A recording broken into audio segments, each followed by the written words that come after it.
សួស្តីអ្នកទាំងអស់គ្នានេះផ្លែក្រូចខ្ញុំបានបេះពីតងរបស់វានេះ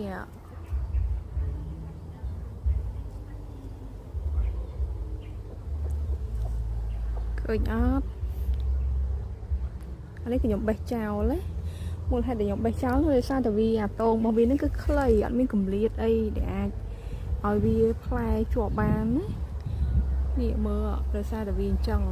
ឲ្យតែពេលវាមានមកអញ្ចឹងតងវាខ្លីអញ្ចឹងវាក៏ជ្រុះចេញអស់អញ្ចឹងទៅយ៉ាងច្រើនសល់មួយអីណាអត់ដឹងថាមិនដែរសង្ស័យវាឆ្លងសែនពីដើមខ្វិតមកអានេះ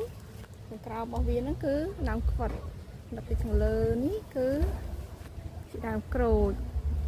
ចឹងហើយពេលដែលវាផ្លែនោះវាអត់សូវមានតងវែងអីសម្រាប់ភ្ជាប់វាផ្លែហ្នឹងទេ